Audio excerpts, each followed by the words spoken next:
just want to free my. Yo, this your Gary DW says. And this your boy Cliff the Gift, slang that wood, not that stick. Your man might keep it 100, but just see me, I'm gonna give you that extra inch. And that is an inch of knowledge every time. Every time. An inch of knowledge. Of knowledge, you heard me? Yes, because people's mind goes to the, gutter. Yeah. Hey, man, we got a special guest joining us this episode this week. You know what I'm talking about? We got the lovely, I'm going to call about her Instagram because I like the Instagram name. What's the Tiff in the building? Hey, what it do, y'all? On the mic, you can call me Spiff. Spiff? Yeah. I like Spiff. Okay. Yeah. What's the Tiff? Oh, that's what they... Oh, but that's Stiff. Got you if I was to do it. So, What's the Tiff came when I was doing radio in college. Mm-hmm. And then I was in the studio one day and someone kept calling me because my last name starts with an SP. So someone was like, Spiff. And I'm like, okay, it's stuck. Yeah. So.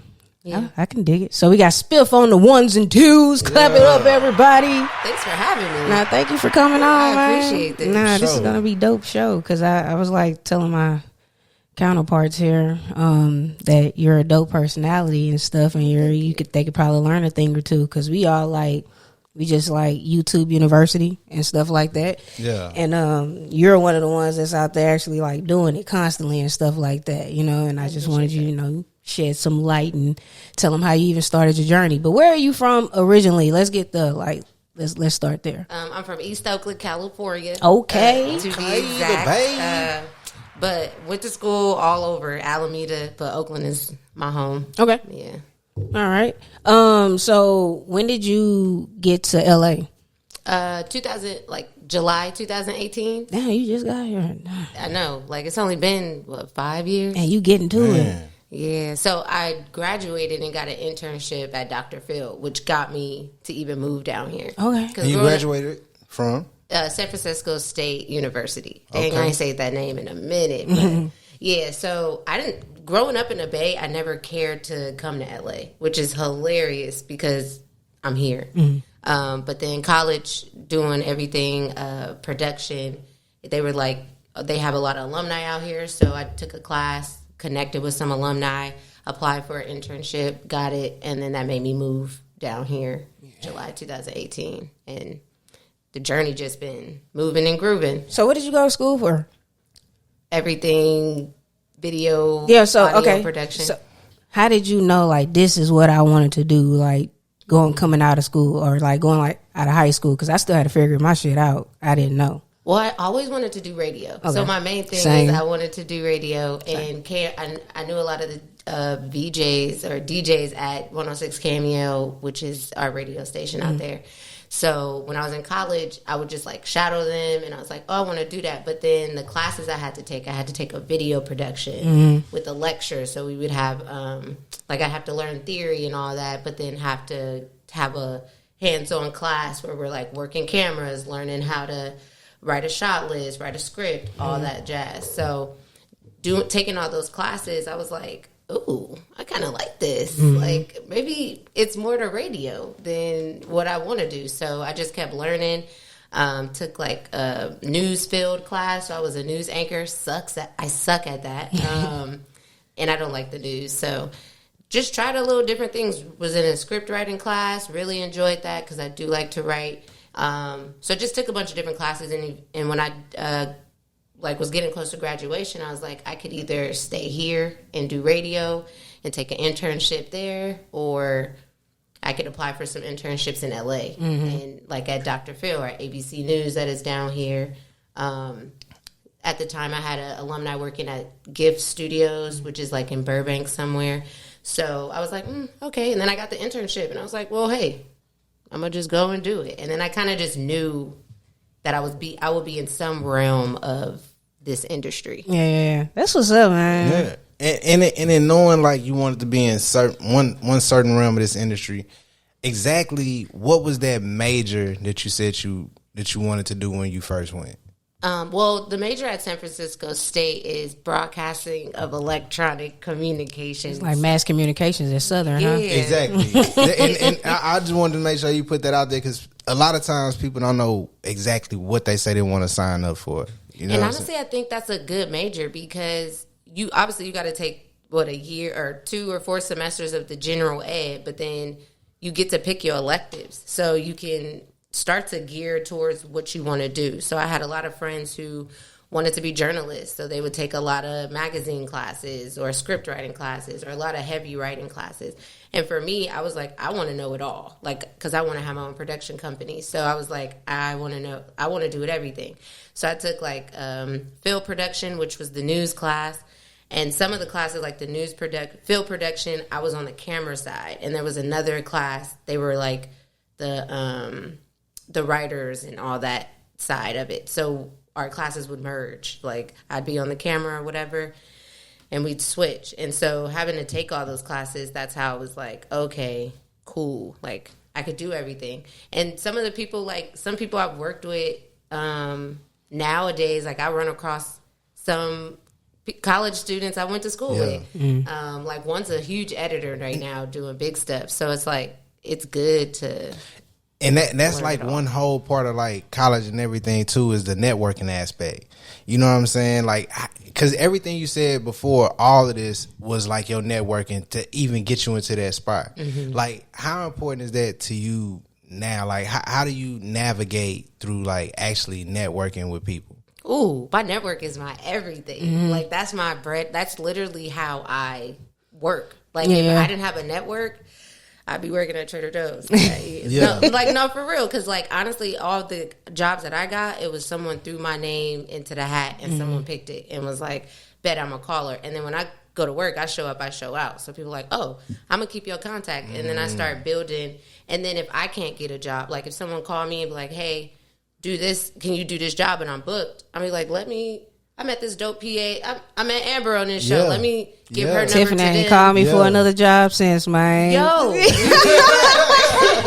But you be in camera, so I was going to hit you for something, but Skeeter got you first. Man, but I'm never above PA, especially if it's working with y'all. You know what I'm saying? I know you want to do camera, so if I see you in your camera bag, I feel you. You know, I'll wait to the next PA bag or opportunity I have. And if I have camera opportunities, I'd rather put people in the spaces that they want to be in.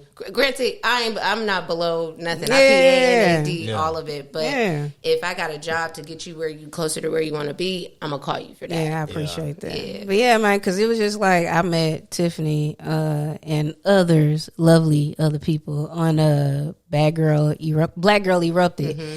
And it was just time. It was like a 10-day shoot, but it was amazing, man. I met some dope people, bro. That's what kind of kicked it off for me, because I met Skeeter on that set too. Yeah. And it was just like, whatever, man, it's been up ever since, you know? But yeah, I wanted to get your advice on something. I ain't going to get it on here. I'm going to talk to you after that on how to maneuver through the bullshit of, some shit. But we can talk about it. But what you want to say? Oh, I mean, so in like navigating throughout your journey throughout all of just what you do, how did you focus in on the exact field of where you are now? So assistant directing. Yeah. That's ADing for short. Yeah. So if y'all ever hear us saying ADing, for those who don't know, that's assistant directing, the credits.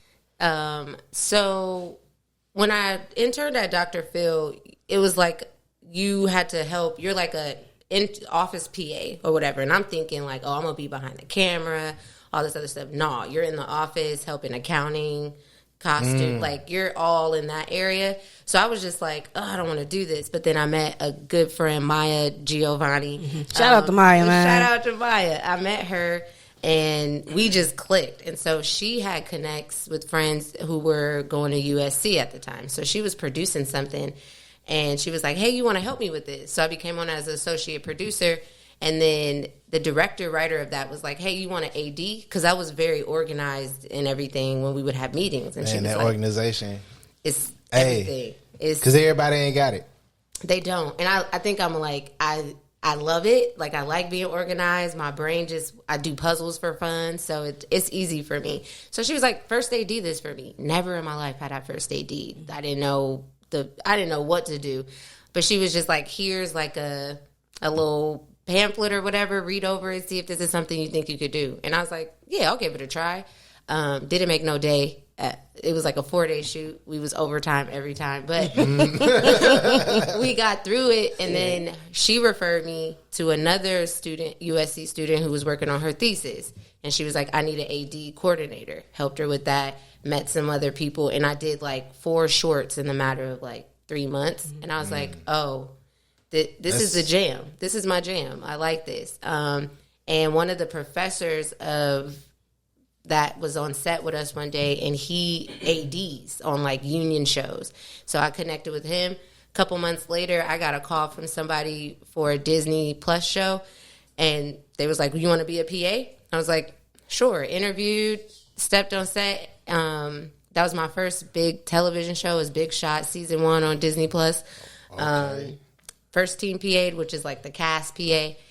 That was my first union show, and from there I was like, oh, this is my shit. I mean, this is my stuff. Sorry. Can you explain to those who don't know the difference between union and non-union? Okay, so this is why we ain't work. Most of us ain't working is because it's a union. So there's like SAG. There's a union as a whole, and there's like the director. Everybody who is a part of that, except for PAs. Well, commercial PAs have a union now, but everybody but PAs have a union. So Grip and Electric, they're in their own union. Cameras in their own union. Directors are in their own union. Producers in their own union. Writers in their own union. So they have like a set of union rules and guidelines and all these things. But the union works with the production, like the huge production companies and all that jazz. So they have like... So that's that. Non-union is if you're not in a union. So a lot of indie movies don't like, BT and Hulu and Tubi. I do use somebody. So independent shows. Independent are mostly non-union, but you can be in a union and work on non-union stuff. I am not an expert, so that's as far as I'm going to go with it. After that, I don't know. Yeah. But yeah, it's interesting to even still learn about. Like a lot of ADs can't work on non-union stuff unless it's like certain guidelines that the production company has. Or and then I was hearing something about like you got to pay to put SAG actors with non. Yeah, like SAG you have actors, to pay. like, so I'm working with this this creative agency, and they do a lot of commercials and campaign shoots. And so if they wanted to hire a SAG actor, they would have to like file different paperwork and like pay a fee to SAG of some sort to even hire someone in their union, which for that creative agency does them no good, because if anything, they're spending more money for this one actor person, when they could go hire an athlete that has just as much clout as that actor they wanted without all that rules and regulations. So this is interesting, you know what I'm saying, segue into like the independent creator game. Is this where it actually makes more sense to be independent and to buy your own cameras and to figure out your own thing? Like, are you in this is how I'm hearing that question. Should we move over to just producing content and just trying to sell it to motherfuckers, or should we still look to partner in with these motherfuckers? I'm always gonna say do that shit yourself. Probably not. I always say, because I'm freelance. So like if I was in the DGA, for instance, certain jobs that I got during this strike, I wouldn't have been able to take. Or if I did, it wouldn't be my name on it. I would have to like put my alias on it or whatever, so I don't get in trouble with my union. But like I grew up with friends who wanted to act and write and all. We just did it. Like we would all have come together and just have a creative powwow and create it. Like how y'all come together and like you do this, you do that, and just do it. I think that's the best way. And then create your network and your connects, and then sell your stuff. You know, like I think it's good to do it on your own, because hell, why not? Waiting on other people, you're going to be waiting forever sometimes. Yeah. But it's all, I see why people be selling out, like, I need that. I just need it, man. I'm tired of spending my own money. With that, and that's that thing that we talk about all of the time. Like, it costs. Like, it costs to even pursue your dream as anything. Like this microphone. Like we talking through something that cost somebody some money. Right. You know what I'm saying? It cost Amber. Everything costs us. Even everything costs. Everything. Like, you know what I'm saying? Water. Yeah. Everything. Yeah. It's like how important was investing into yourself as you made it through this journey? The most important thing I could do. Like I think because I don't know. Let me get my words together. I think it's very important to always invest in yourself because, like, it's this weird thing I'm starting to deal with is competition, and I'm not that competitive. Elaborate.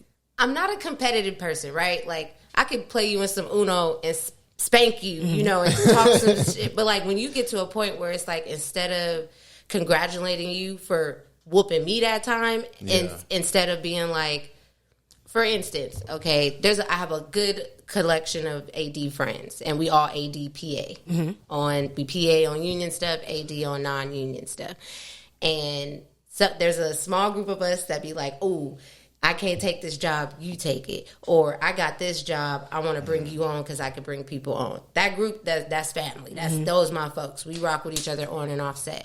But then I have another group of connects that it's kind of like I'm always like, if I can't do it, let me throw this list at them and see who they pick. This group of people, they'll be like, "Oh, well, you did that job, so I'm gonna hold on to this job and I'm gonna send it to somebody else who don't have the credits you have."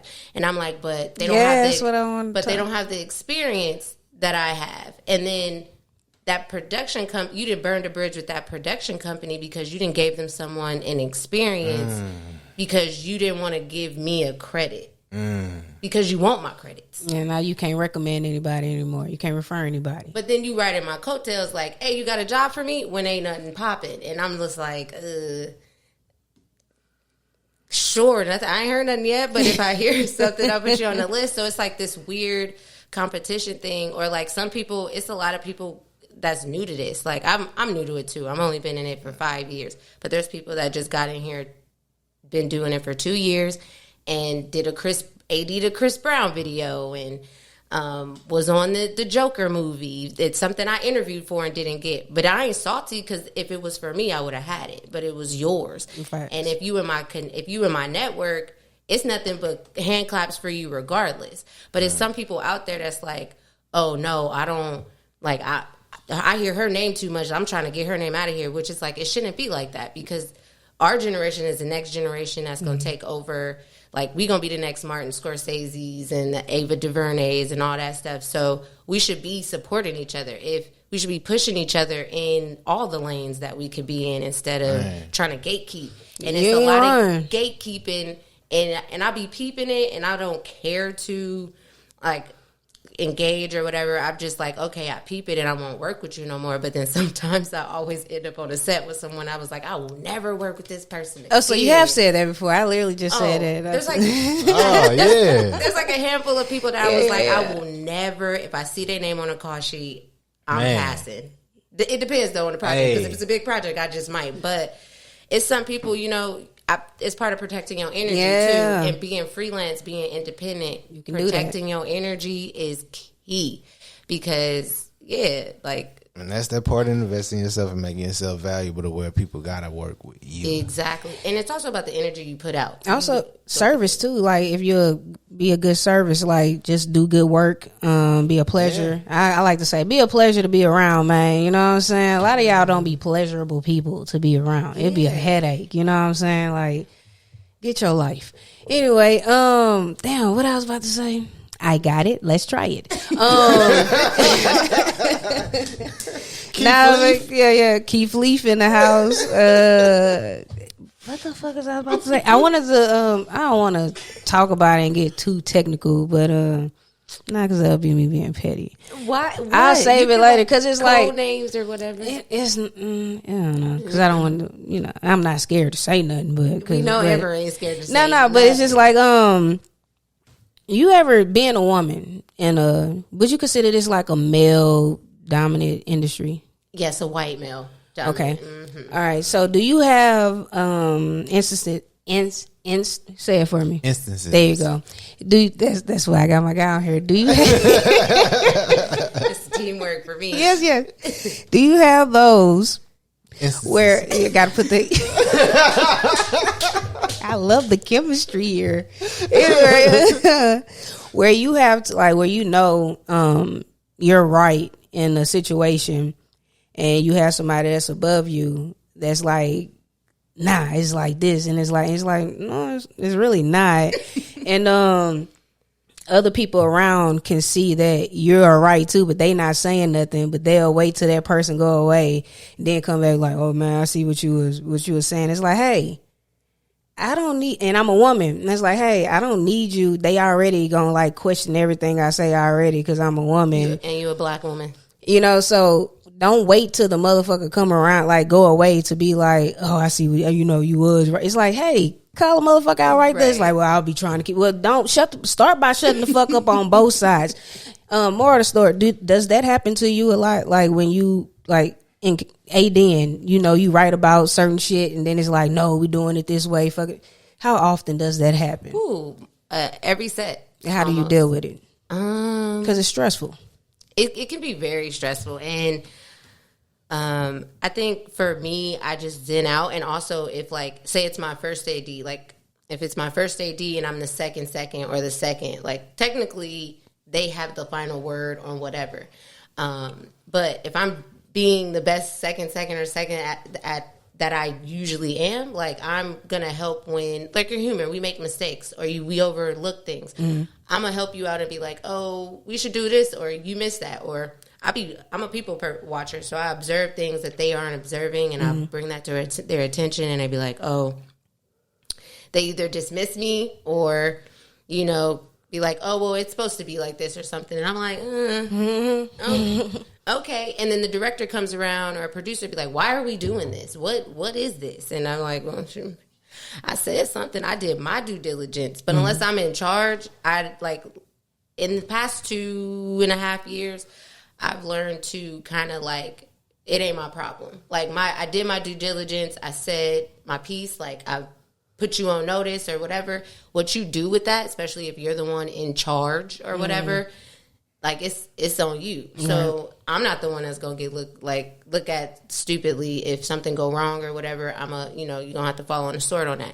So I think I kind of I'm good at minding my business after a certain point. Like as long as I did my due diligence, I feel like I'm not harboring nothing. I got my piece. I said what I needed to say, or I felt like I creatively collaborated in a good, healthy way. But you receiving it differently, that's on you. Got it. So I kind of had to mind my business. Yeah, that's what I'm gonna start doing. And it's so frustrating, so hard because you're a strong, smart, intelligent woman who's creative, and you do this just like I do it. And so when you're dealing with people who are living in their ego, I call it, because they don't want to listen. Like if you living in your ego, you don't care about nobody who giving you tidbits or anything. So if you living in that space, and I peep it, I'm like, okay, I'll let you live in that and have fun. So I think I just had to, because I would be heated to where it would take up my whole rest of my day. Because I give a fuck. I'm passionate. It could be any job I'm doing. I just give a fuck about anything I'm doing. You know what I'm saying?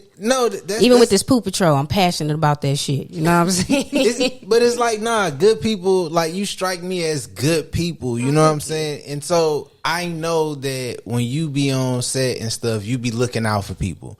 Like, hey, you need to tuck that in. All the time. You know what I'm saying? I'll be like, ooh, hold on, your tag. Yeah, I will run in on camera and be grab a water bottle, And I think what Amber was trying to communicate sometimes is that sometimes people might leave you out to dry though.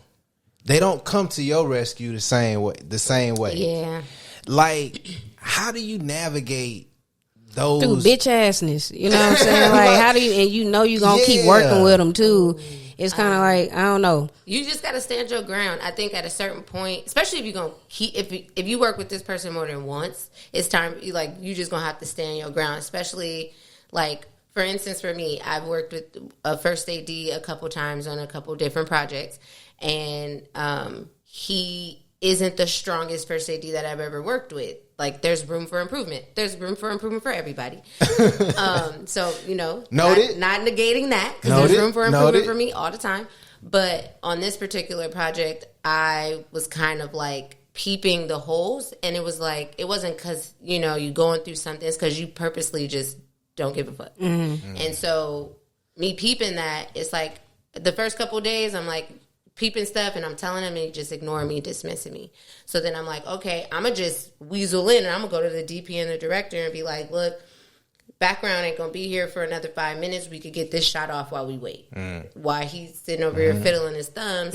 Like, y'all could be doing this, but this is the update on that, because that's what y'all originally was sitting here for 10 minutes waiting for. How about y'all get this B-roll shot while we got 15 minutes till they come up. So sometimes I just be muscling my way in there. And if someone going to pop me on my hand, I'd rather get popped on the hand than, like, my creative passion be silenced. Yeah. So sometimes you just going to have to be like, look, and then hurt feelings. Hey, hurt feelings is good. It grows. It helps people grow. I don't know. I just like to ask questions, man. I like to be like, hey, why are we doing stuff this way? And the wackest thing you can ever tell me is like, go figure it out. You know what I'm saying? It's like, that's not good leadership. You know what I'm saying? Yeah, like, not at all. Go figure. I don't know. You're gonna have to figure it. It's like, what if you know how to do this? Just so at the end of the day, it falls on you. Henry Ford. It's a quote. Henry Ford said. He said, "I rather train an employee who's gonna leave than not train an employee because I think he's gonna leave." The fact that your brain remembers a random quote is beautiful. Yeah. He be reading now. My brother be reading and sending hateful, lesbian jokes and stuff like that. They don't be hateful. They don't be hateful. I send hateful Amber jokes. No, whatever. It's a difference. It's a difference. I don't be. Yeah. Good. That makes sense. And I think I've witnessed you on set, and you do ask questions instead of being like, y'all should go pick that up. Y'all want these water bottles in this frame? Like, I think it's better. I think you approach it in a good way. But if someone is responding to you in that way, it's kind of like they living in their ego. They got a little thing like, I already peep it, bro. But it's like, I'll tell you like, don't be, what I'm saying, treating me like that, talking crazy behind closed doors. Yeah, I feel like if you're a leader, you should never answer, like, one of your employees or whatever like that. That makes no sense. Yeah, that helps no one. Because what if some people don't have the tools to like, common sense ain't common. So a lot of people don't have the tools to figure some shit out. Yeah, it's like, I'm literally just started, the field. I've been doing like figuring this shit out, all this stuff by myself for years, but like being on sets, that's a new ball game. You know what I'm saying? And that's the other side too. I think that a lot of people who are graced certain opportunities don't realize what it is to progress through adversity. And it's like you gotta learn how to fail and keep moving. You know what I'm saying? Like, you don't know what level that you could be at until you try to reach it and fail at it. You know what I'm saying? Like, that's literally what happens. Like, everybody flops and then you go a little bit beyond that. It was a study that they said about fucking rats they put into the water. I seen that on yep. Yeah, they drown. I don't know. Yeah, what they talking about? They like drown the first like 6 hours or something. They was in there. They put the rats into the water. Then they figured out how to swim. No. Okay. They put the rat. Now listen, they put the rats into the water, and they wanted to see how long they could tread water until they would collapse and die. Right? That's evil because they can't tread. It was very fucked up. But it's a rat. It's sick. But they did that. Sure, rats have personalities. They figured out exactly how long before they would die, and then or before they would give up. And so right when they gave up, right before it came to that time to where they would give up after they tested and knew where they would give up, they took them out the water. And then they put them back into the water. They let them rest, let them recuperate, and put them back into the water. After that time, the rats could go for like damn near 24 hours. At first, they could only go for like 12 or some shit like that, or like 6 or something like that. And then after that, the reason why the rest could do it is because they had the intention in their mind that now I know that even at the end of it, I would be saved. I know that my whatever is, you know what I'm saying? Like the parallel to it is that my talent will eventually save me. I tell you one thing, my good brother. I say this. If you're going to worry, don't pray. If you're going to pray, don't worry. And that's how I live my life, honey. Yeah. I tell you that. Hold on. There you go. Anyway, for real though. No, for real. Like, cause you know, life been lifing lately. Like being a 1099er. You know what I'm saying? Man, it's crazy. I just feel like I'm in my 30s and I got it. Let's try it. You know what I'm saying? Like life is crazy, especially. But I only feel like that because we're in expensive ass California. I wouldn't be in Los Angeles. Yeah, I just feel like life wouldn't be lifing as hard. But the opportunities you have to make it work wouldn't be working as hard as shit. You got to scrape to get to the opportunity. Like, what are you talking about? No, if that ain't the truth. Like, so I don't have a car. I'm scraping pennies to get to the opportunity. I don't be having a car. I don't have my own car, so I have I be renting cars or whatever. And so I gotta spend money to get to the money. Yeah. And sometimes I get gigs that are in Altadena, Thousand Oaks, somewhere. And so I'm like, damn, okay, I got $300 to get through the week. So this gonna be an $80 ride to get to work.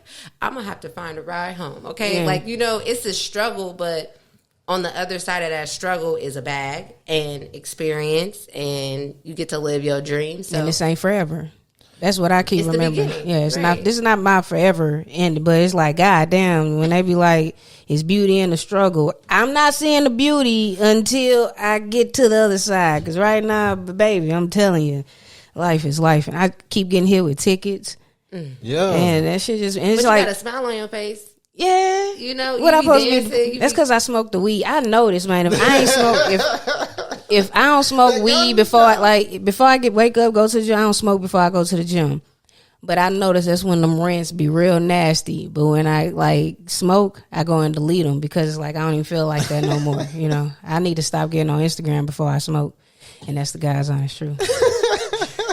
Because I be going to fuck off. I be going off for no reason. For a reason, but for no reason for Instagram to know. Yeah, it's just too close knit when you haven't smoked yet. It's definitely a different. You feel it in your spirit. You know what I'm saying? It's like you feeling it a little too heavy. Yeah. But shout out to that weed, man. Weed is all you need. Because I'm telling you, boy, I be a different person without it. That's all I'm saying. But yeah, what you got? Nah, Tiff, how do you... Spiff. Tiff Spiff. It's got it. Yeah. Either way. I'm sorry. But in what we were saying, how did you navigate just staying on the course as you navigated not like this being your all, being AD being your all, getting into this creative space is your everything, because everybody got that 9 to 5 period. Mm-hmm. What did you have a 9 to 5? Do you want to tell me not since I moved out here, back at home I was working. Wouldn't it be easier? Yeah, I think. Stability wise. Stability, yeah. You'll know when you're getting paid, the fluctuation. When I was back in the Bay, a lot of people who know me call me a Jamaican because I was working Converse. I was working 3 retail jobs, in school full time. Always had more than one job. Even if I was off those 3 jobs, I was working Cal basketball games, Warrior basketball games. I be to the bag. Yeah. But when I moved out here, I made a promise to myself, I would go as hard in this until, the universe told me, you got to do something else. And the pandemic hit. And I was like, well, damn, I got to sit down now. So I sat down and, nobody could do nothing. So it's cool, I'm still in this, And then when the pandemic was over, I got back, I got jobs. So I was back in it. And, I've always been blessed. When I'm, a week or 2 away from a project ending, I get something that's right after. So I've been blessed to be, go job to job to job. Now, when the strike hit, it slowed up a bit. It slowed. I think for me, it hit mid-May. And then I think I didn't have no work for almost a month. And then my dog had puppies out of nowhere. I had to temporarily move out of my house. But you're privileged. Let me just throw. She say almost a month. These motherfuckers, they ain't never had that type of work. I have friends who have not worked since mid-May. No, I'm talking about period. You know what I'm saying? Like, you know, they just out here winging it, getting it out here, you know. Hey, that's lit. Yeah, that's lit. But I've really been blessed. So it's like anytime I get a moment where I'm like, dang, let me go apply. Like, I love me some Trader Joe's. So I will always go try to apply at Trader Joe's.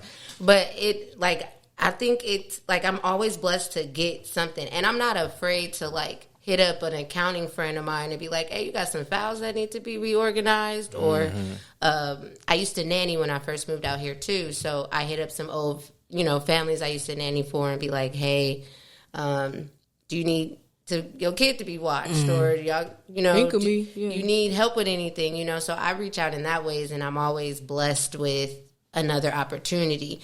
And so whenever I get to a point where I'm like, dang, like I ain't heard from nobody, ain't nobody got nothing, something just happens or reminds me to stay the course. Like I pay attention to signs and energy, and my network has really been my net worth in like being out here. Because I think maybe 2 months ago, I was kind of down and out, like, oh, dang. I had to move, couldn't find a place, but I also wasn't working. So I was like, what am I about to do? And I got options. I could always go back home to Oakland, but who wants to do that? Shit, I've been thinking about taking my ass back to Louisiana. And the moment I started to put that plan in place, something popped up. So I was like, I'm supposed to be here. So I would get little things, or I'd have a friend call me and be like, they're having a harder time than I, and we chat and we inspire each other to just like stay the course.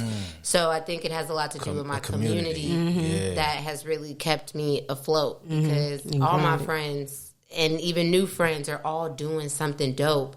And so to just see that, like, even if I'm just scrolling on Instagram, I'm not seeing like things that aren't inspiring. Like a lot of people be like, social media is so bad.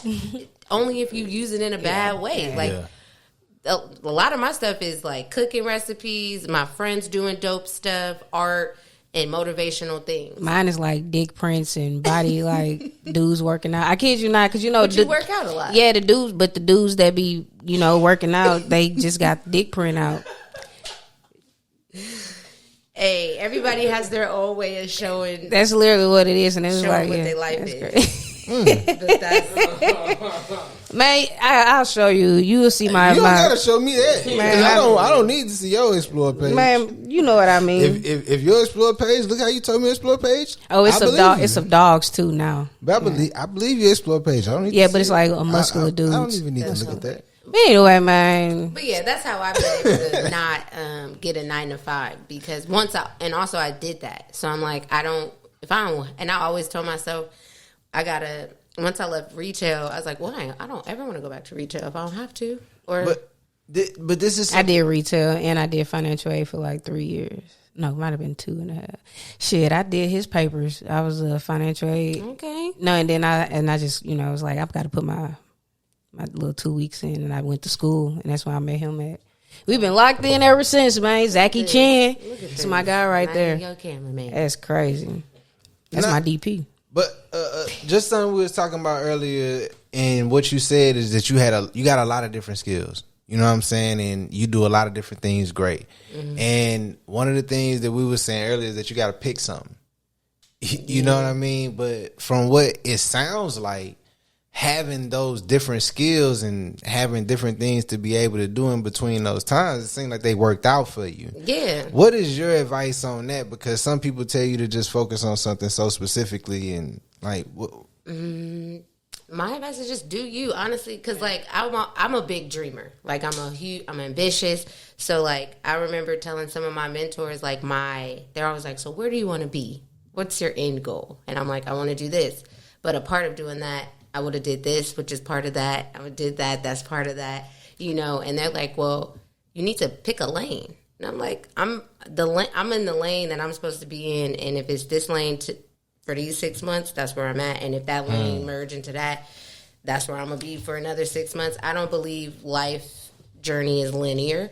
So I think like if it's working for you, keep pushing at it, keep working at it, and then switch off if you need to. But yeah, I think it's good to hone in on all your skills, because the one thing you do finally land on, all those other skills will have added to that. Because what makes me a great ADPA is all the jobs that I've ever done before, and and everything I've had to learn and grow through helped me deal with the people I deal with now. Now I don't even care. Like I'd be like, They like people. A lot of people complain to me on set, or like I complain about a lot of shit, and I'd be like, okay. Meanwhile, I'm living the time of my life because one, I never would have saw I would have been here. Like I never thought when I was like 15, 16 where I would be when I was my big old age of in the 30s, you know. Oh, okay. I'm 30. We gonna stop saying because I still feel like I'm young as hell. I don't feel. Let people know I'm 23. Okay? Yeah. I still feel it. Like I'm telling you, man, because I'm like I don't know.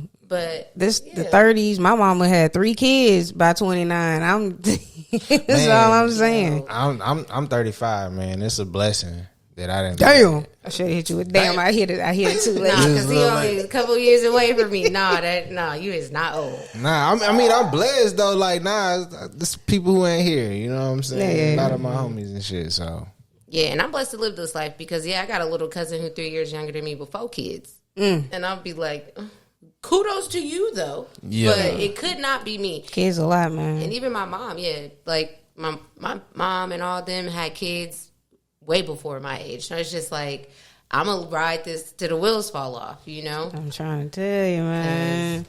They be trying to pressure us, talking about, you got a ticking clock now. You're like, shit, I seen a 50-year-old just have one. I don't know what you talking about. If you take care of yourself, anything is possible. Don't make that face. That was kind of nasty. That was kind of nasty. Anything's possible. No, yeah. You got me a little tight with that face you just made. I'm not going to even hold you.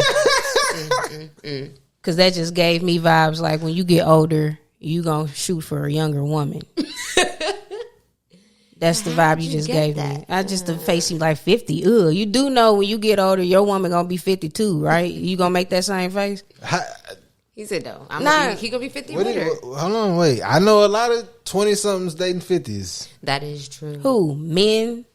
I know a lot of 50-year-old men dating 20-year-old women. Or there's some cougar women out there too. I think that's a little sickness. I don't know too many 50. I think it's more older men dating younger women than older women dating younger men. Yeah, because a lot of women do like older men. Which brings me to, and it wasn't really gonna bring me nothing. P. Diddy's birthday just passed, right? He just turned like 53 or something like that. Young, and him and Young Miami dating. Young Miami daddy is definitely younger than P. Diddy. Y'all don't think that's crazy? Damn. Y'all don't think that just because I seen them hugged up and shit, and I'm just like, bro, she hugged up with a nigga older than her daddy. That's kind of crazy.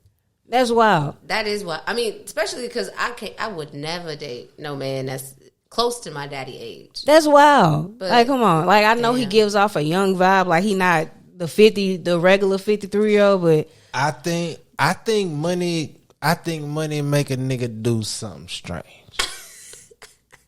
You know, I mean, I like how you said that. I'm just saying. I think her daddy would. I think her daddy is okay when he can see a certain type of money, and you can take better. You can take better care of my daughter than I can at this point. You think that's how you thinking? But I don't. It's some younger NFL dudes that can do the same thing. No. It's some people, but are they gonna be good to her? He ain't good to her. What did you talking about? I'm just saying they were dating and he had a baby. I'm just saying that's unprotected sex. Now we got two. I got 2 variables here that I'm gonna throw out here. Come on now, what you gotta do? One, we got the Keefy D situation. We don't know if Puffy gonna be out here for real. He gotta leave his money to somebody. It ain't gonna be her. 2, it's gonna be the kids. That's true. This true. Oh, 2. That's who that little boy was in his Batman costume. Who? His son. He had a little girl. Yeah, he got a little girl named Love. Yeah, I was just gonna say too is just the fact that he is older, but like you say, he got kids. But I mean, she young enough to be one of his kids. She can get a little piece too. You don't think he didn't make that's the what's even wilder. Money. She probably Quincy. Like, bro, I don't know. She probably younger than his oldest son. Listen, they say your boy the same age. Leonardo DiCaprio. He don't date no woman over 25 too. Allegedly, he doesn't over 25. He doesn't. Once the woman become 25. Like, get rid of her. So he could have been dating her from 23, and then as soon as they good, get rid of her, yeah, because like after their 25th birthday, he like, it kind of fucked up. How you feel about men like that? Do you think that's when you can mold a woman the best between, when she's up to 25? Like, what's their reason? What type of motherfucking grooming, predatory ass? I'm trying to see. You're a man. I'm trying to see why men do it. Like, fuck? Come on now. I'm not a nigga who do it. I'm not a man. I'm just trying. I'm testing the water. What's the youngest you'll date? The youngest you 35. You 35. What's the youngest? I don't. Keep it a buck. Nah. I think the youngest I would date is 25. Like I wouldn't date no 21-year-old. Me either. I definitely wouldn't. Don't be lying. I mean, like seriously, you sounding real Kelly. You sounding real R. Kelly. I'm doing that on purpose. I'm doing that on purpose. But seriously, the youngest I would probably go is probably like 24, 23. Like somewhere around there. I'd probably go to 24, 23. That's too young. I'm talking about it seriously. Yeah, that's too young. You giving little Joe Buttons.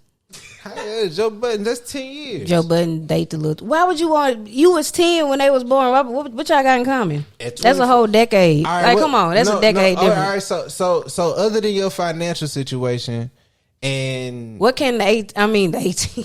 What can a 23-year-old do for you? I know at 23 I couldn't do shit. No, but I'm saying I'm a man. I'm not a woman. So I'm a man. So what I'm looking for in a partner is a little bit different. You know what I'm saying? What I would be looking for in a partner is a little bit different than what a woman would be looking for in a partner. What I'm saying is I don't need a woman to take care of me, so it's not like the disconnection in the things that we talking about is gonna make that big of a difference to me. You know what I'm saying? Like, because you just want to shut up anyway and just be a pretty little thing on side you. You make it sound like your questions be wild. Listen, nah. What? Now be real asking. Listen, you make it sound like that, but at the same time, yes. No, not saying that, but at any time, isn't it that every man just wants some peace? That's everybody, not just me. But also, you don't know what people's life be like. So there's a lot of, it could be same for men and women, a lot of mature 23, 24-year-olds who are more mature than some 30-year-olds. So I think it also depends on the person and their level of maturity and just who they are. That also matters if you want to date someone younger or older. Like me, I got age cap. Like, I'm not dated past like 45. Like, that's up there. But I kick it, like my cousins and guys, like people I kick it with are in the 40s. So if that's part of my circle, I'm going to probably meet somebody around the age. But if you like 47, I'm like, ooh, I'm cool. Like, cause I know when you get to a certain level, I'm like, I don't want to take care of you. I'm going to have to take care of my daddy. Or I'm going to have to take care of my mama. Like, I don't want to take care of both my parents and you. Like, no. And some people, like, I have friends who prefer to only date older men, like 20 plus years older than them, because they're like, that it gives them some type of security or whatever. I don't need that, because like you said, you don't need a woman to take care of it. Like, I don't feel like I need a man to take care of me. Yes, of course, I would love a man to protect me or whatever. But girl, you better get on it talking about, yes, I would love a man that would take care of me. I would love a man to protect me. No. Take care of all these bills. But also, like, I'm just too independent to say I that. feel right fuck that. Please, if any man want to come take care of any of my bills, please come take a little stress off my shoulders. Like, it has to be the right people, because I've gotten in situations where, like, I'm a friendly person. Like, I got a lot of bros. I can have a platonic relationship with a man. You'll go to Cheesecake Factory. Sure, why not? They got good cheesecake. Like, why not? They got good drinks sometimes. And that Cajun pasta fire. Yeah. Right. Yeah. So, I'm not picky like that. But, like, some guys will want to wine and dine you and expect something. It's like, nah. Like, you chose to take me to go eat. And I told you this was strictly food related. Like, a lot of women don't be telling them that it's strictly food related. A lot of people ain't honest with each other, so that's also a whole nother thing. But they know the too. Like, I think women have to realize they gonna have to, like, wipe this nigga ass a lot sooner. What you mean? I mean, if you marry this dude and you become his significant other and he's that much older than you, they can get an in-house nanny if he got money like that. If he got a caretaker. Money, if he got money like that.